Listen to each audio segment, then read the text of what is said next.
Bom, galera, e se vocês perceberem, a gente está seguindo meio que uma linha, né? Falando sobre em qual momento a gente está do ciclo do halving, em questão de adoção, que foi o que o Jeff falou. Depois o Ojeda falou sobre a escassez, que são as questões que sempre vêm quando falam do Bitcoin. Ah, mas se é escasso, então isso aí não vai dar escalabilidade. Então o Morata veio falar sobre a escalabilidade, mas isso aí não pode ser usado então no pagamento do dia a dia. Então, para essa solução, chamar a Madu, que trabalha atualmente na Blink, tem uma carreirinha boa aí no Bitcoin, e vamos falar sobre Bitcoin como forma de pagamento. E naquela mesa ali tem alguns itens que a gente está vendendo. Tem as hard wallets ali, elas são apenas para vocês verem, né, desmistificarem, que é muito bom a gente ter o contato com a hard wallet para tirar os mitos que a gente tem, o medo que tem de ter uma hard wallet, que é difícil. É uma coisa muito simples, estou sempre disposto a ajudar as pessoas a aprenderem isso. Para mim, a Codecar é a melhor, eu adoro falar sobre ela. Se tiver qualquer dúvida, me pergunta. Qualquer outra ali também, qualquer dúvida, me pergunta. Revista Pleb está à venda.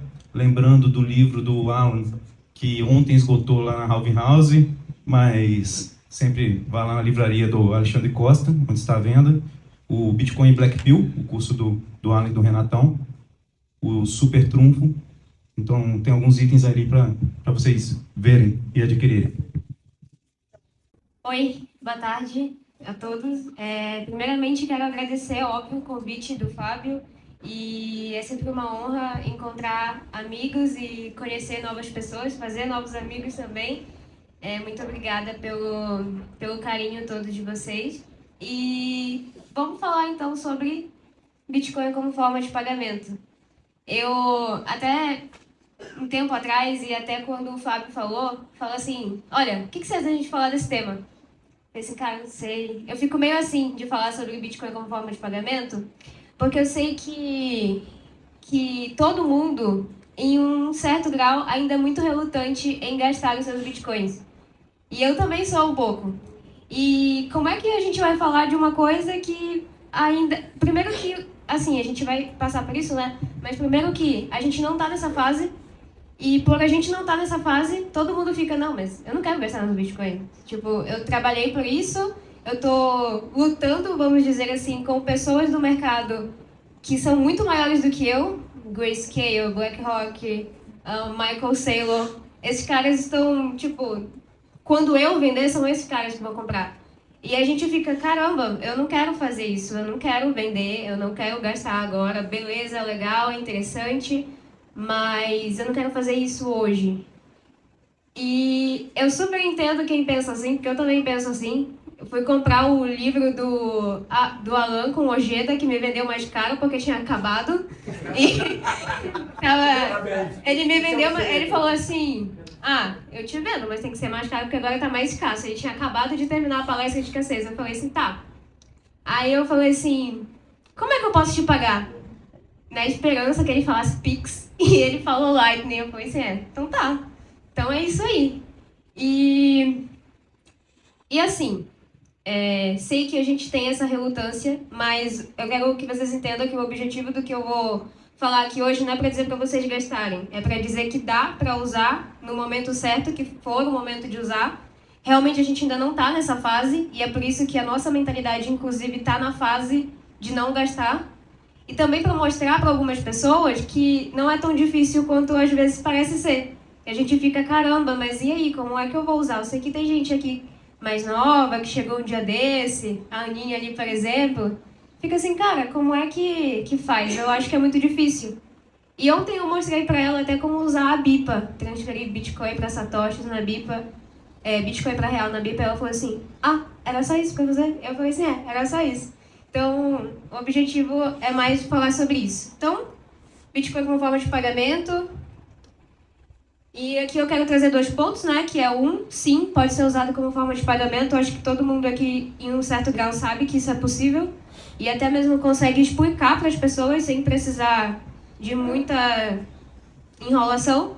E 2 é que a adoção vai acontecer e você pode ajudar. A adoção no sentido de forma de pagamento. Porque a gente já sabe que as pessoas estão adotando como Bitcoin. Estão adotando a ideia, estão adotando a filosofia. Então, eu vejo que o Bitcoin ele é muito como camadas. Então, você pode começar a adotar ele como moeda, ou então como filosofia, ou então como tecnologia.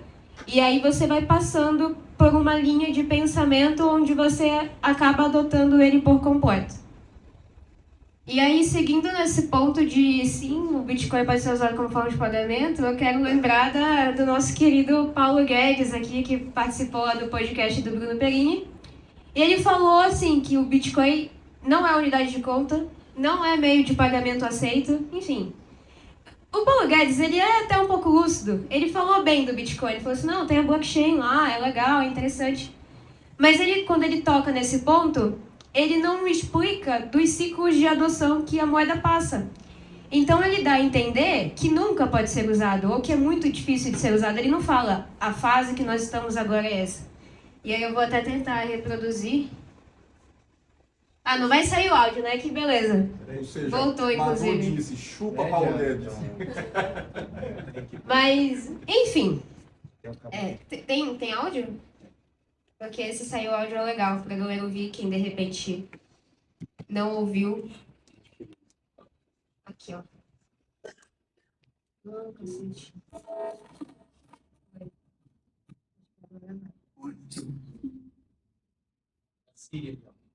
Cara, esse computador é uma merda, velho.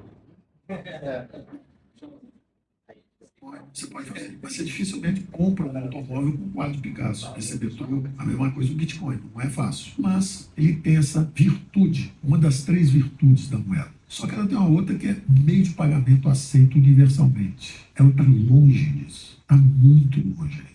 Está muito longe. Então eu achava o seguinte, que unidade de conta... Se não é meio de pagamento, ninguém vai fazer conta com aquilo. Ninguém vai fazer conta com aquilo. Entendeu? Como é que eu vou fazer hoje? Vou poupar no banco, vou deixar 18 bitcoins, como é que eu vou? Quanto é que custa essa torre de iluminação que nós estamos usando, esse microfone? 18 bitcoins, 20 bitcoins, entendeu? Não dá. Não é unidade de conta, não é meio de pagamento aceito, então ela está muito distante. Só que ela tem uma qualidade, blockchain embaixo dela, garante. Beleza. O legal é que ele fala assim, como é que eu vou botar 18 bitcoin no banco? Quem que vai botar bitcoin no banco, pô? Mas tudo bem, beleza. Mas aí, tá. Ô, caramba. Voltou aqui. Você pode... Eu queria falar sobre, enfim, né, dá pra usar Bitcoin como pagamento. O que eu queria dizer é que a maioria das pessoas que estão aqui, muito provavelmente, conseguiriam rapidamente refutar o Paulo Guedes. Não precisa nem de muita coisa. E aí a gente entra até no ponto da Lightning, que o Ojeda falou mais cedo, que eu consegui convencer ele. Eu não sabia que eu tinha sido a parte principal que fez ele ir para o Bitcoin por causa da Lightning, então eu fico muito feliz por isso. Porque, caramba, eu consegui convencer o Ojeda, né? Então, e aí a gente sabe que os newbies, a maior objeção que eles têm com isso é tipo, não, mas a rede está muito cara. Quem entrou no Twitter de ontem para hoje com certeza viu um monte de babaca falando, nossa, mas R$1.000 e tanto, sendo que a pessoa não entende que existe um porquê do porquê isso está acontecendo. Então, é super fácil refutar essas pessoas e dizer, não, tem uma rede que dá para fazer isso, e não é todo mundo que vai utilizar on-chain para fazer pagamentos, e sim, tá alto, mas é porque tá tendo uma demanda, porque surgiu o projeto Runes, porque não sei o quê. Então, a gente tem uma linha de pensamento, a gente não tá aqui falando coisa que a gente tirou da nossa cabeça. Não existe almoço grátis, né? Exatamente. E aí, inclusive, a questão do on-chain é uma coisa de assim, cara, o on-chain, ele é a rede que você usa se você quer ter mais segurança, se você vai enviar uma quantidade muito grande e você precisa fazer isso imediatamente. Igual o Ojeda falou, se a sua filha tiver com algum problema, tiver que fazer uma cirurgia, você vai desembolsar o valor da taxa que for. Mas agora, por exemplo, com o projeto Runes chegando com o halving, que ele foi adicionado no bloco que aconteceu o halving, então a gente tem uma explicação do porquê que as pessoas estão fazendo isso. Semana que vem não vai estar todo mundo hypado por causa do Runes e a taxa vai abaixar de novo. Então, se você quiser utilizar um chain com taxa acessível, você vai conseguir fazer isso. É tudo uma questão de oferta e demanda. E aí o interessante disso é que, nesses momentos que a gente tem uma rede on-chain muito sobrecarregada, a gente tem as outras camadas funcionando para atender a demanda que você precisar naquele momento. Então, a gente tem solução. A questão é que as pessoas, ou por ignorância, ou por mau caratismo mesmo, acabam dizendo que não, para querer tentar refutar a nossa ideia e fazer a gente se passar por otário. E aí, o que eu quero até trazer como uma referência que basicamente todo mundo conhece é a cidade de Rolante, que aceita Bitcoin, que tem mais de 200 estabelecimentos aceitando. Eu sei que tem uma galera que tem uma ressalva quanto a isso, e foi algo que, inclusive, foi perguntado pro Jeff, falou assim, mas as pessoas usam porque elas sabem ou elas só usam para usar?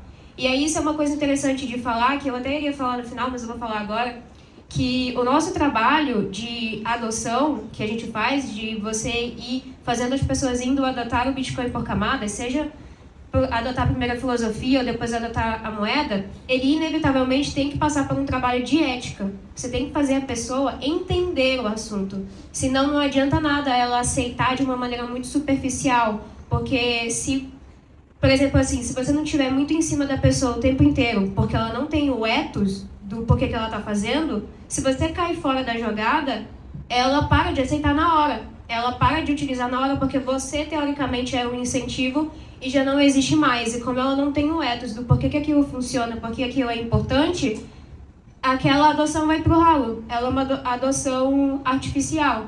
Então, Rolante é um exemplo de uma cidade muito bacana que aceita, mas eu acredito que a maioria das pessoas que aceitam não entendem o ethos bitcoinheiro, vamos dizer assim.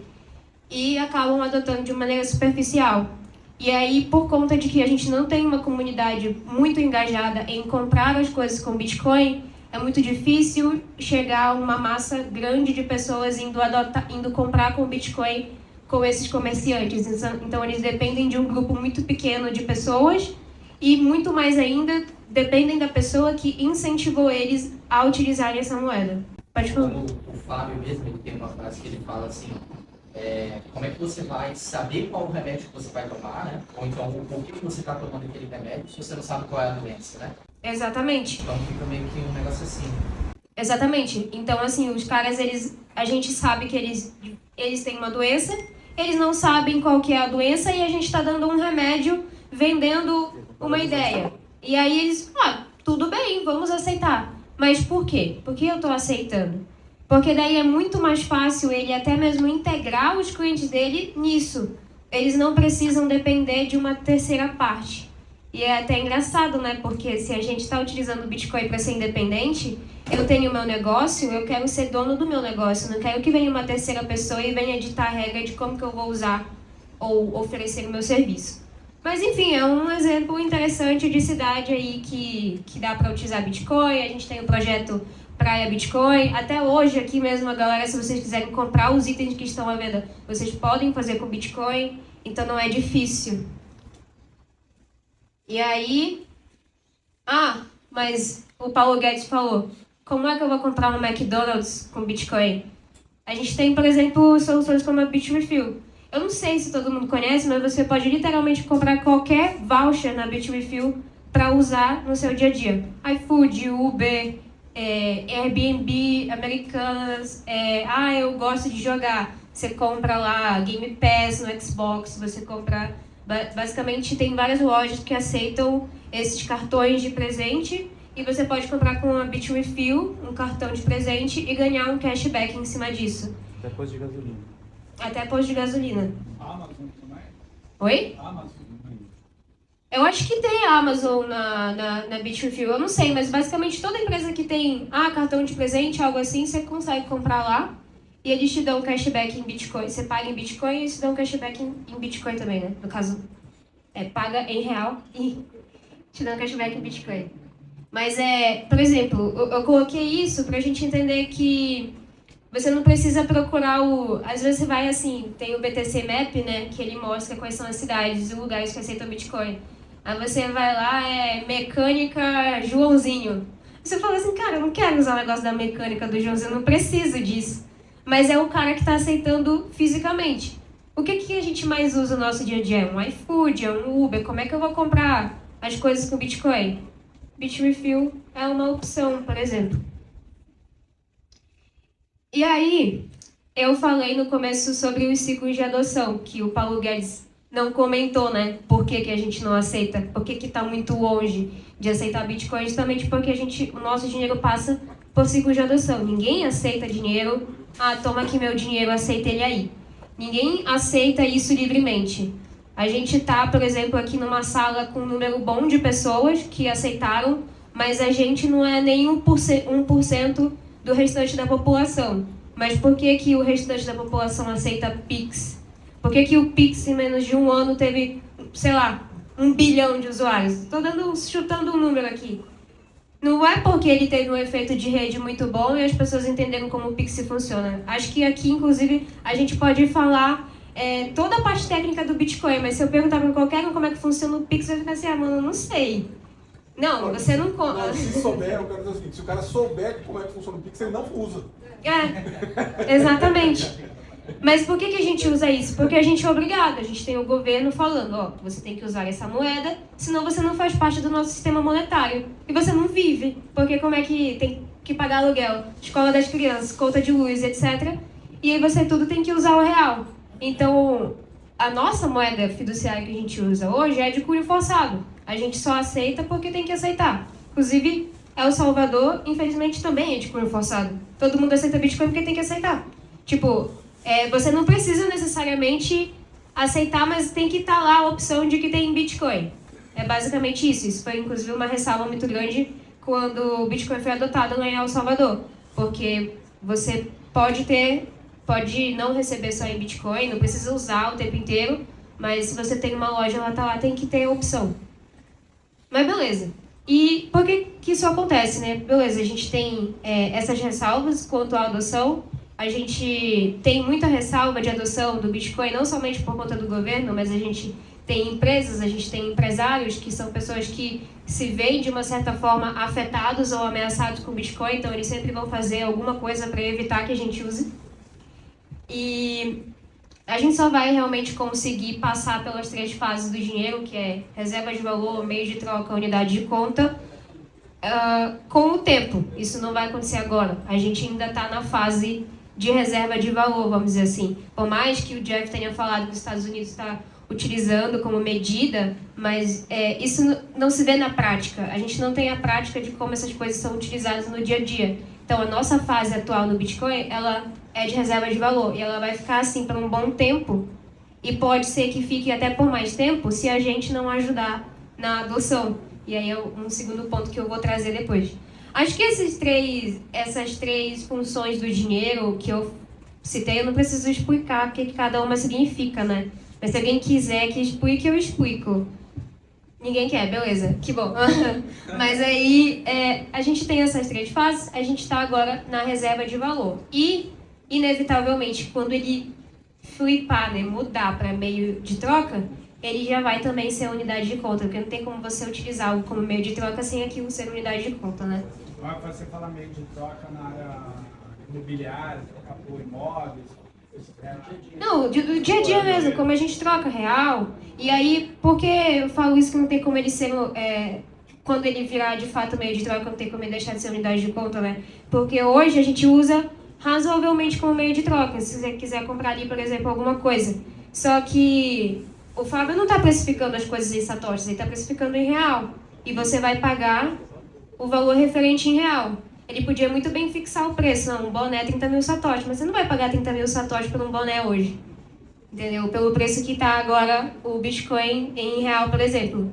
Então é nesse sentido, da gente deixar de precificar as coisas em real e realmente passar a utilizar em satoshis. Basicamente, o que ele falou, desde a cadeia de produção até quando esse boné foi produzido, do tecido até o seu boné já feito. Isso. Porque até então o que a gente utiliza é um modelo de câmbio. Quanto é que está o BTC? Está R$30. Aí varia, o insight sempre vai ser o mesmo, porque o BTC é sempre o mesmo. E aí só que variou a rotação. Aí ele tem que ajustar para a rotação com o BTC um pouco a mais para estar no mesmo rotação de agora. Mas quando for, tipo assim, se é 1.000 satoshis, um boné, e dentro da produção foram 2, 10, 5, vamos supor que o custo de produção saiu de tudo sair a 500, aí ele vai vender a 1.000 lá. Não mudou, você não precisa de nenhum outro parâmetro de moeda para ficar fazendo modelo de câmbio, por exemplo. Hoje em dia, tudo que é commodity é tudo cotado em dólar. Então, todas as moedas do mundo tem que cotar o seu preço do pão lá na padaria em dólar praticamente. Se varia, o dólar sobe, ele tem que subir o preço em real. Então, qual é a moeda denominante mundial? O dólar, porque é a unidade de conta soberana. Aí nesse sentido que o Bitcoin ele irá se tornar uma moeda amplamente aceita. A gente teria que literalmente sair do sistema Fiat, do padrão Fiat, para ser um padrão Bitcoin. Tudo, a cadeia de produção, enfim, tudo isso teria que ser medido em Bitcoin para a gente realmente ter um preço real do quanto que aquilo quer custar. Porque eu posso tirar da minha cabeça um preço aleatório e vender o boné por Bitcoin, mas não vai ser o valor real do produto, né?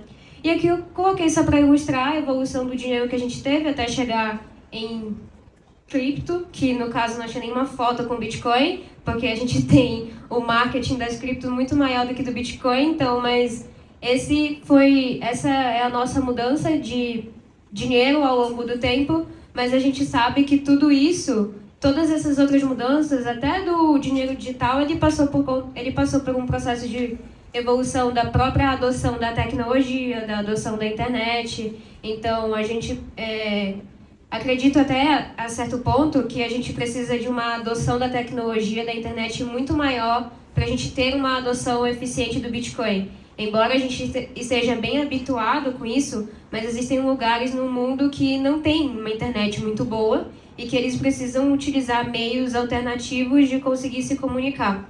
Então, na África, por exemplo, que é um continente que tem muitos projetos com Bitcoin e eles aceitam bastante, eles implementaram um sistema de transferência de SMS com Bitcoin. Isso é muito bom, por um lado, porque a gente tem uma forma de enviar Bitcoin sem internet, mas, por outro, eu sinto que tem um pouco de ruído dentro disso, porque você ter a internet para transacionar e para até utilizar mais opções de carteiras e de camadas, ela é mais interessante do que você ter que criar uma série de protocolos para SMS. Mas aí, voltando pro lance do porquê que vai demorar para a gente usar o Bitcoin como meio de pagamento, e a lei de Gresham explica muito isso, basicamente todo mundo conhece, né? A gente vai salvar o dinheiro forte e vai jogar fora, entre aspas, o dinheiro fraco, que é o dinheiro que a gente usa hoje. Real, dólar, euro. Então, a lei de Gresham, ela explica isso. Só que, teoricamente, a nossa moeda ela tinha que ser eficiente a ponto de ela ser a moeda forte da lei de Gresham. Só que ela não funciona desse modo porque a gente tem inflação no meio. Então, a pessoa ela vai ganhar dinheiro, ela vai usar como meio de troca, como meio de pagamento real ali e tal, e uma parte ela vai guardar. Essa daqui vai ser minha reserva de valor. Então, são os savings dela. E ela guarda, e aí para ser a reserva de valor dela. Então, o real ele poderia ser utilizado para isso. Só que a gente tem, se a gente for colocar igual nesse exemplo, né? Tá aqui o copinho do meu real como reserva de valor. A gente adiciona a inflação nele, é o copo furado. À medida do tempo, esse copo ele não vai aumentando, ele vai só diminuindo. Porque a ideia de eu ter uma moeda reserva de valor, vocês sabem, é porque ela tem que resistir ao longo do tempo, à medida que o tempo passa, ela tem que manter aquele valor e, quem sabe, até aumentar aquele valor do porquê que eu guardei ela, para fazer sentido eu guardar. Só que como na nossa moeda fiduciária a gente tem inflação, nunca faz sentido guardar, porque o copo ele sempre vai estar vazio. E aí é nesse sentido que entra o Bitcoin. O Bitcoin ele entra como a moeda que reserva, mantém o valor ao longo do tempo e até aumenta, porque você vê seu Bitcoin real, pelo menos ele aumentando, né? O número de satoshis é o mesmo, mas em real ele muda. E é por isso que as pessoas estão utilizando hoje o Bitcoin, por conta dessa capacidade que ele tem de manter, eu não digo nem tanto o valor das coisas, mas vou já passar para você. Mas ela mantém o seu tempo. Tem um artigo muito bom do Didi que ele chama Bitcoin is Time. Eu traduzi ele para português e ele fala exatamente que o Bitcoin é tempo, no geral. Só que nesse artigo, ele fala sobre por que o ideal é a gente começar a tratar a blockchain como time chain e não como blockchain, como uma cadeia de tempo, não como uma cadeia de blocos. Mas eu entendo muito que Bitcoin salva o teu tempo, porque o tempo que você gasta trabalhando e se doando para as coisas, para ter dinheiro, é um tempo que você salva quando você guarda Bitcoin.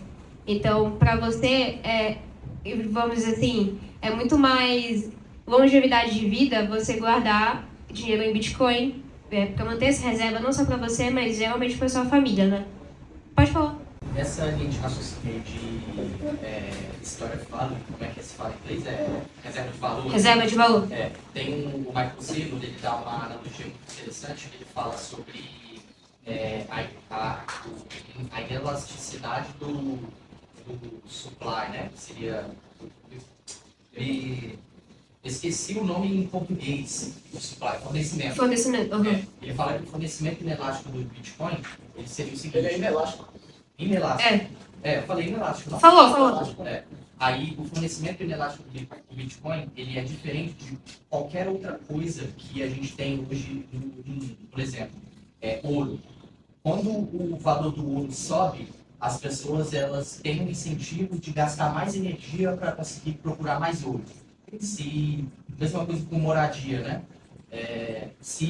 Então, muita gente procurando apartamentos, vai dar um jeito de se construir mais apartamentos. E o Bitcoin é a única coisa no mundo que ele vai contra isso. Porque se a demanda por Bitcoins aumenta, independente da quantidade de máquina, de energia, do que você fizer, não vai conseguir se gerar mais.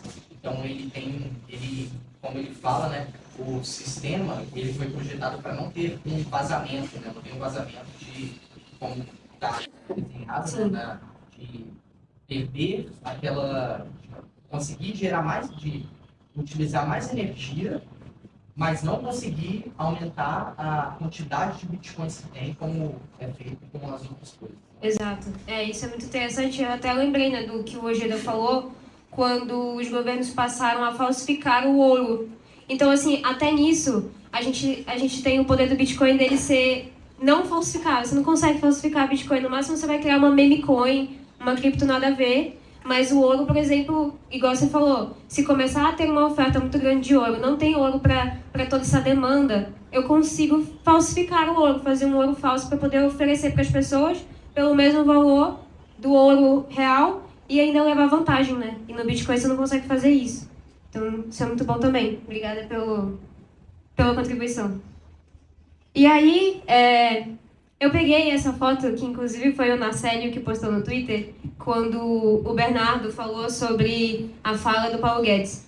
Que ele exemplifica aqui as 3 curvas de adoção que a gente passa, reserva de valor, meio de troca, unidade de conta. Quando ele estiver realmente num ponto ideal de reserva de valor, as pessoas realmente entenderam o Bitcoin, agora elas realmente guardam em Bitcoin e elas até recebem em Bitcoin.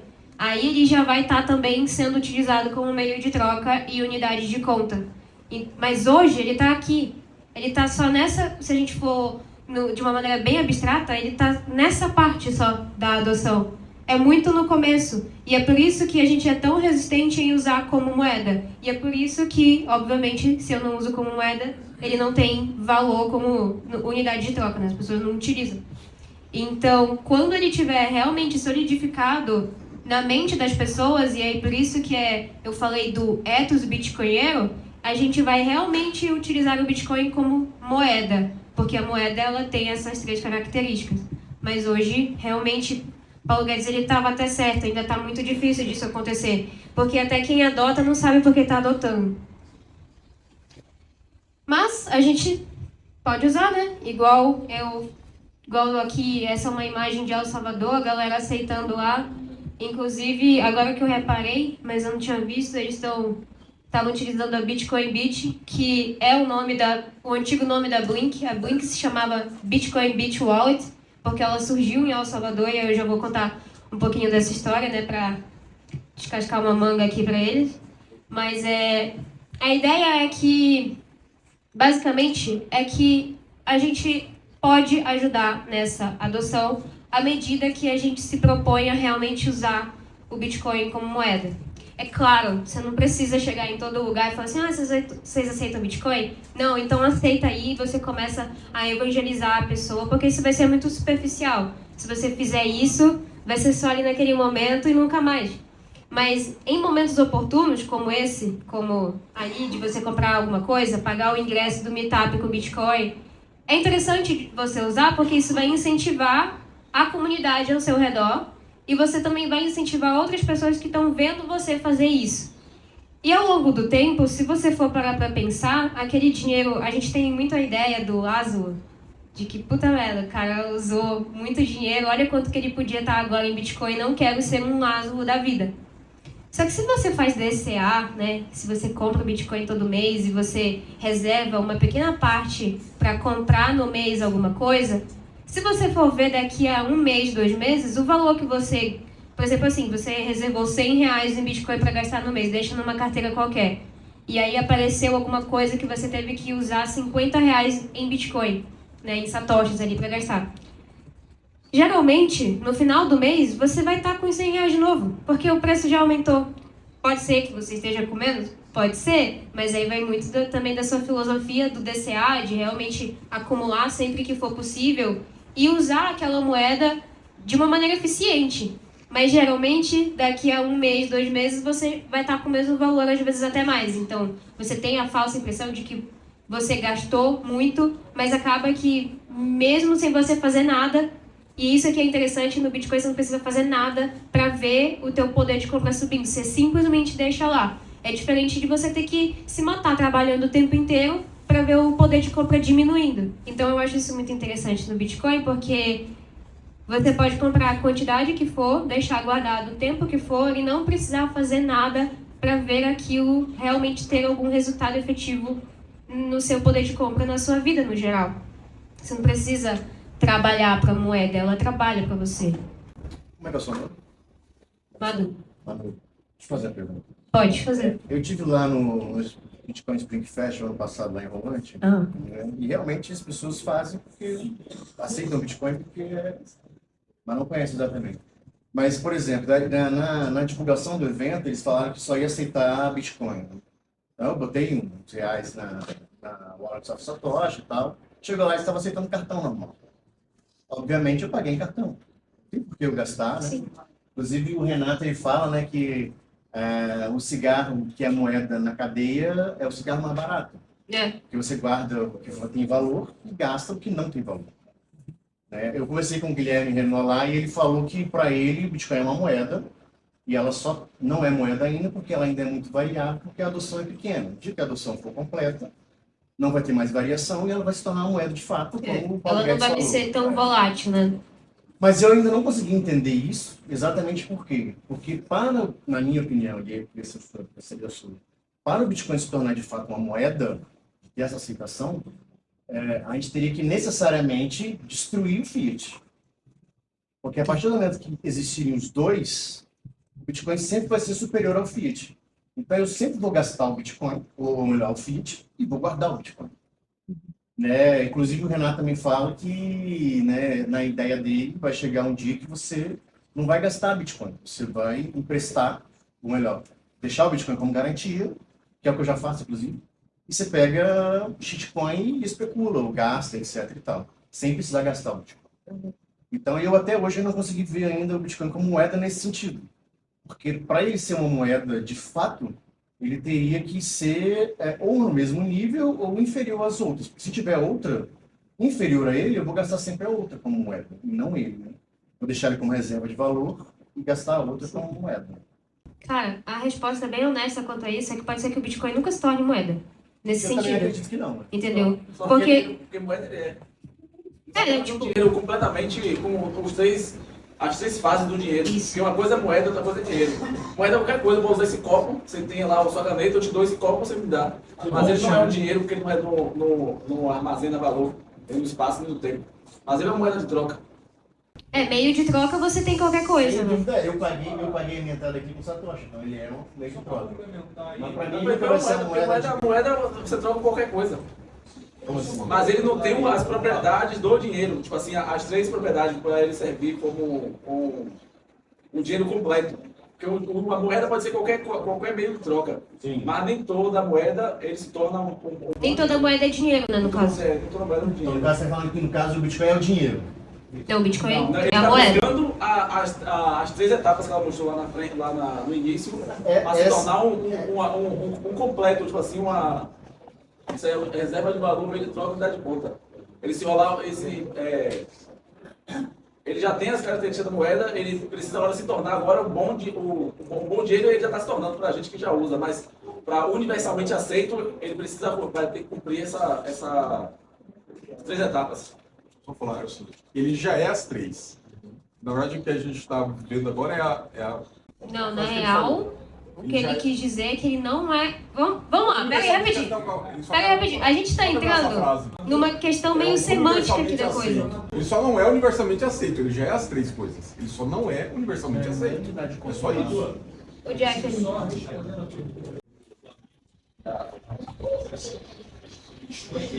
Ele é moeda, ele nasce moeda. Exato. O ponto é que até pela lei de Flash, por ele ser a moeda mais pura, ela vai ser que vai circular menos em relação aos outros. O Lucas ali que Outro falei. argumento é que para ser moeda tem que ser uma mercadoria de interesse comum. Como é, então ele é moeda.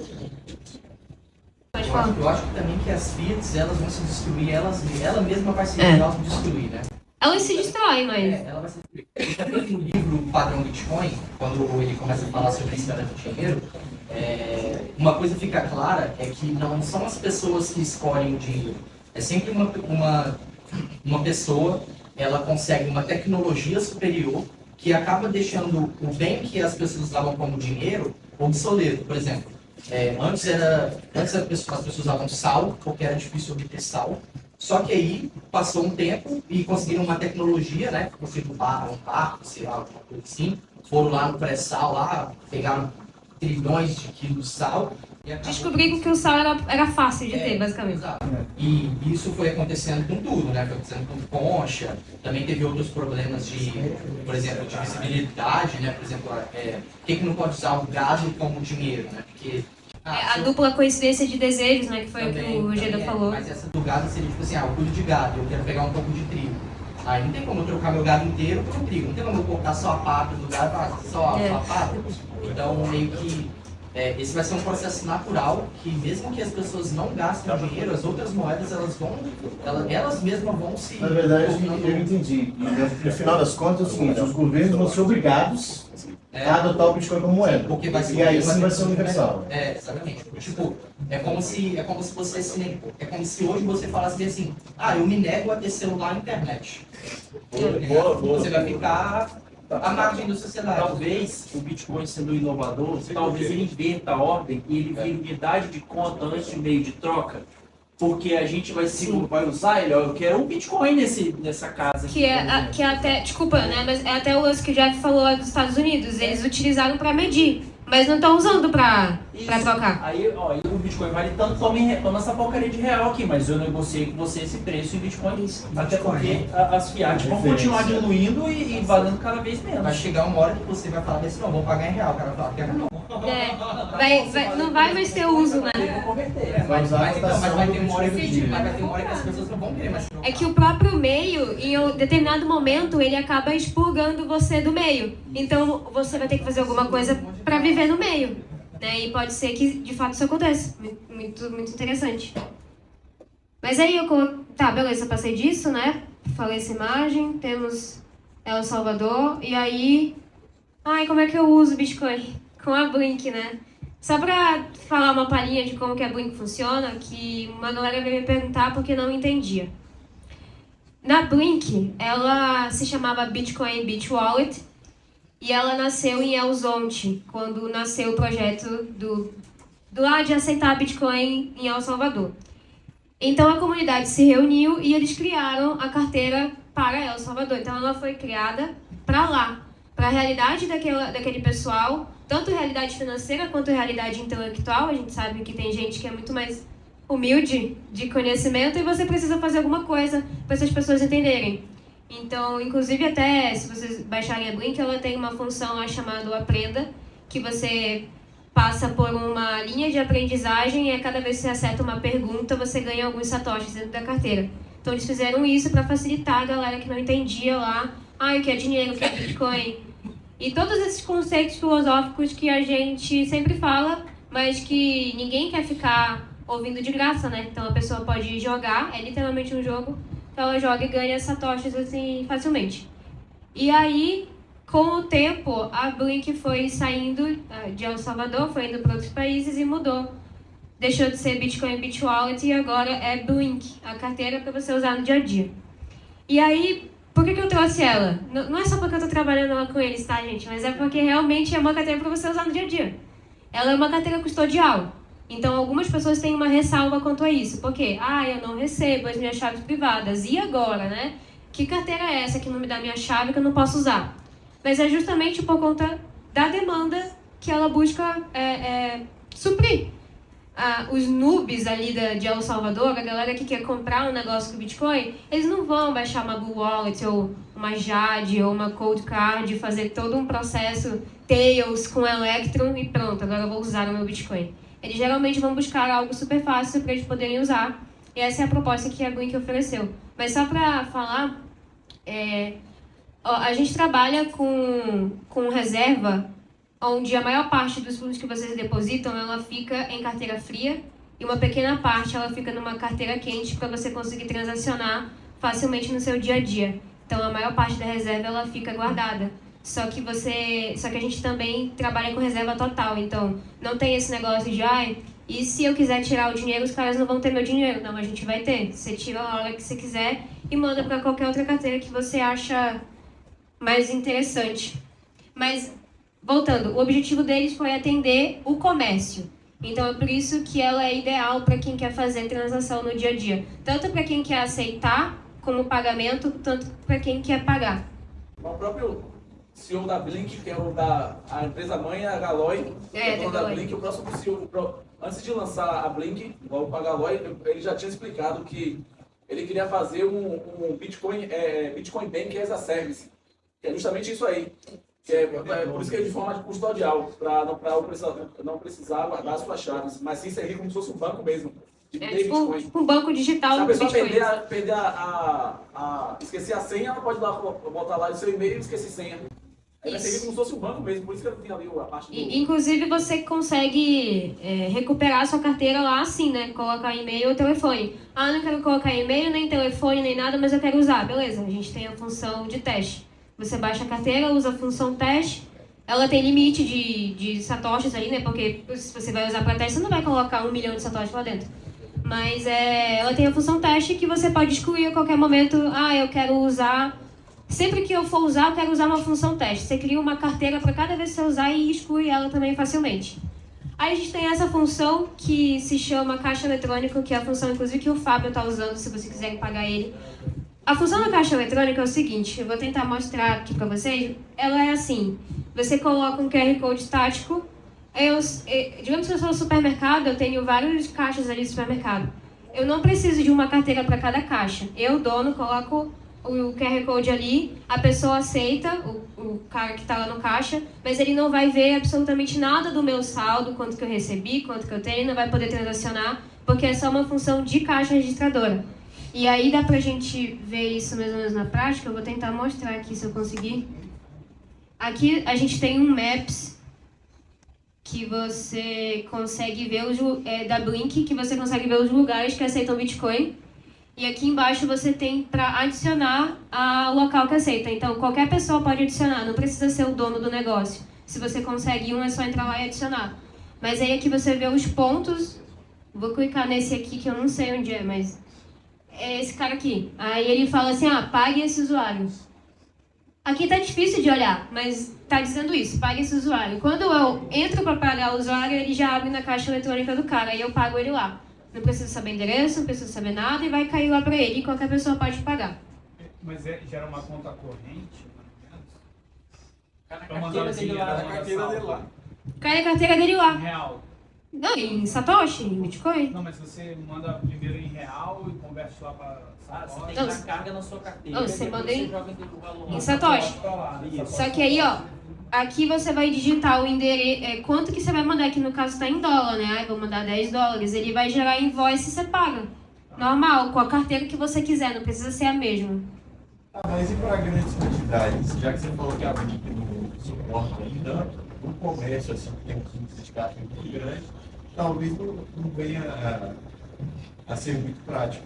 Não, o comércio, você pode ter qualquer quantidade que você quiser na carteira. Né? Tipo, o comércio ele tem um grande fluxo de caixa o dia inteiro, né? Mas o que eu quero dizer é assim, por exemplo, você é um usuário que criou a carteira teste agora. Você não vai conseguir sacar muita coisa. Você pode enviar quanto você quiser, mas a gente tem limite de saque até para um pouco da segurança do cara. Só que a gente tem 3 níveis de conta. Conta teste, nível 1 e nível 2, que o nível 2 você consegue sacar até 500 milhões, 50 milhões de satoshi. Mas É um padrão de banco, qualquer banco você não sabe. mas aí assim, eu que tenho um comércio, eu vou o dia inteiro receber dinheiro, eu posso receber infinitamente. Não tem limite para receber, tem limite para tirar da carteira e enviar para outra, entendeu? Mas voltando. E aí a gente tem essa função de caixa registradora. A gente também tem uma parceria com a BTC Pay Server, que é basicamente... O BTC Pay Server, ele é tipo um servidor que você consegue integrar no seu site. Tem um site que eu vendo camisa, coloco o BTC Pay Server, você consegue receber pagamentos lá via Lightning. Só que muita gente, para usar BTC Pay Server, precisa ter um nó Lightning. Precisa rodar um nó Lightning. Nem todo mundo roda um nó. Nem todo mundo quer ter esse trampo. Então, você consegue utilizar a implementação da Blink, porque a gente usa a infraestrutura da Galway, que é a empresa por trás da Blink, que fornece para você o nó, o balanceamento de canais. Então, você não precisa fazer toda essa parte técnica que muitos comerciantes, às vezes, não entendem. A gente também tem a API da Blink, que é essa daqui. Tá nessa parte, é uma API, você consegue, qualquer pessoa que tenha carteira pode criar a API, que também fica na base da Galway, mas se você quiser criar a sua do zero, a gente também tem todo o código para você fazer do zero, integrar sua própria API. E, por último, a gente tem também esqueci o nome disso, gente. Isso. Maquininha POS, que a galera da Bitcoinize, que é o Fernando Motolese, né, tá fazendo. Inclusive, teve um evento que a Blink estava e eles estavam utilizando a integração do BTC Pay Server junto com a maquininha. Você só passa o celular com a carteira aberta e a compra feita. Você não precisa ter cartão Bitcoin nem nada. Então, essa é mais uma integração que a gente tem que pode ser usada. E, por fim, tem o mapa do comerciante que eu mostrei para vocês, como é que funciona, qualquer pessoa pode adicionar. Então, é isso. É só para dizer para vocês que... Já vou passar a palavra para você. Que é fácil de usar, que existem ferramentas para isso, que não é tão complicado. Mas é óbvio que não vai ser feito de uma hora para outra essa adoção, que ela vai ser muito demorada, e tá tudo bem também ser demorado, mas que é interessante, sempre que puder, você contribuir com um amiguinho que está vendendo em Satoshi. Duas perguntas. Dá para você sacar para on-chain direto pelo aplicativo? Se dá para fazer isso. E o segundo, como é que vocês funcionam os stable sets dela? Tá. Como é que vocês parem? Legal. Sim, a gente tem a função Lightning on-chain, Lightning address, né, para que é o e-mail lá, o endereço Lightning tipo e-mail. Então, todas essas funções você tem na carteira, você pode transferir para lá, você pode transferir on-chain para Blink, transferir Blink para on-chain, fazer o que quiser. Já vou passar, deixa eu só falar do stable sets. Ou você quer falar antes? Tá. E então você pode utilizar ela é bem completa quanto a isso. Os stable sets.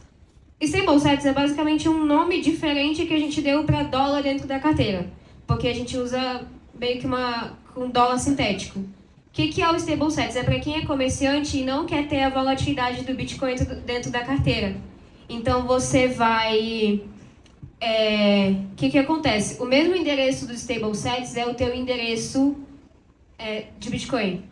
Só que você seleciona na carteira, não, esse cara vai me pagar, eu quero receber em stable sets. Só que, por exemplo, assim, eu tenho o meu Lightning address que é madu@blink.sv, que você pode me enviar sats. Só que se eu selecionar na carteira, não, eu quero que ele me envie stable sets, você vai me enviar para o meu Lightning address, mas o que eu vou receber vai ser stable sets, que vai ser um satoshi não volátil. Então ele vai ficar lá na carteira sem volatilidade até eu transferir para satoshi, basicamente assim. Essa função, ela foi integrada para comerciante, que não quer ter volatilidade, quer usar, mas dentro da carteira, para quem tem Android, a gente não conseguiu ainda fazer isso para iOS, porque a Apple ela é cheia de frescura para software. Mas dentro da própria carteira, só um botão lá de troca, você consegue trocar stable sets por satoshis. É um dólar sintético só para manter volatilidade zero com Bitcoin lá dentro. E aí, você não precisa... Ele não é um token aleatório. Você não precisa comprar uma stablecoin ou comprar um outro token. Ele é sats, só que a gente transforma ele em dólar sintético dentro do aplicativo, para manter uma paridade, para manter uma estabilidade. Tem limite para isso? Stable sets? Eu não sei qual que é o limite agora, mas ele tem limite, um pouco de limite. Ele tem taxa também. Ele tem uma taxa, acho que intraledger não tem taxa, mas ele tem 0,2, 0,5 de taxa. Mas ele tem um certo limite sim, que eu acredito que é o mesmo limite para Satoshi. Porque como os stable sets, eles são dentro da rede Bitcoin, eles usam o mesmo limite, não é uma moeda separada, então não tem limite diferente. Entendeu? Deixa eu ver se entendi. Tipo assim, vamos supor que eu sou um comerciante. Aí eu não quero ter a volatilidade do Bitcoin. Aí eu vou lá, vinculo meu endereço que eu quero receber em stable sets. Aí na hora que alguém me enviar, vai abater uma porcentagem de quanto você disse? Ou não tem, ainda não tem nenhum... Não, tem uma certa taxa, não vou lembrar agora quanto é, mas vai bater uma certa taxa. Só para a gente ilustrar melhor. Aí vamos supor, no momento que eu recebi, essa taxa já é aplicada ou é só no ato da troca? Na hora que eu troco stable sats por sats? Não, na hora da troca. Quando você recebe tudo, normal. Integral. Aí eu posso receber infinito, se cair lá, tipo, supondo, 1 milhão de sats. Na Blink você pode receber infinito. Você recebe infinito, tanto de satoshis quanto de stable sets. Vai ficar travado no mesmo valor que eu recebi na hora, certo? Isso. Aí, beleza, eu recebi lá 1 milhão no mês, aí no final do mês eu quero tirar esses sats para pagar as contas do meu comércio, por exemplo. Aí na hora que eu fizer essa troca, eu vou lá e pago a taxa de 1%. Quando você for trocar, vai ser debitado a taxazinha ali da troca. Tá. Normal. Ok. O que você fala? Não, é só comentar sobre a lei Bitcoin que você mencionou, e para a gente no Brasil, vale verificação, tá? Conversando com o pessoal do primeiro Bitcoin sobre essa questão do Bitcoin ser moeda de curso legal lá, de forçada lá, aí eles me explicando, falando que isso é um problema de tradução, e que lá em espanhol, né, o VC é poder, né, facultativo. Então, Bitcoin não é moeda. Não é. Ela é moeda legal, oficial, mas ela não é curso forçado. Bom. Bom, então fica aí a retratação da minha fala. Não, mas é bom saber disso. Meu primeiro Bitcoin é um projeto assim, junto com a Blink, duas coisas assim, maravilhosas que estão acontecendo lá. E aí eu tive a oportunidade, era uma curiosidade que eu tinha, tirei com eles, mas cabe a gente verificar também. Boa. Mas foi essa daí, que era uma baita curiosidade. Boa, valeu então. Bom, é isso. Se alguém tiver mais alguma pergunta, acho que é isso então. Muito obrigada, pessoal, pela interação, pela pergunta, pelas contribuições. Não teria feito tão bem se não fosse vocês também contribuindo com o assunto. Valeu.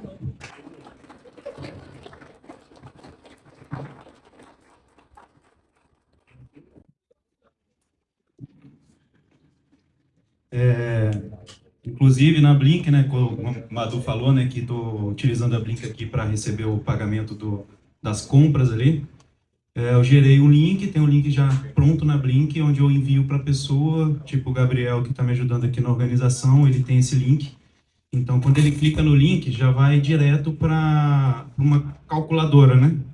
Que é onde ele vai colocar o valor que vai ser recebido e vai gerar o invoice para recebimento. Nesse link, ele apenas vai conseguir receber, entendeu? Ele não consegue sacar, não consegue verificar o saldo. Então, imagina, igual o Mando falou, num comércio cheio de caixas, isso aí seria brilhante, né? As pessoas ali no mesmo link conseguindo apenas receber. Bom, vamos dar uma pausa para o coffee break, para a gente dar uma acordada também.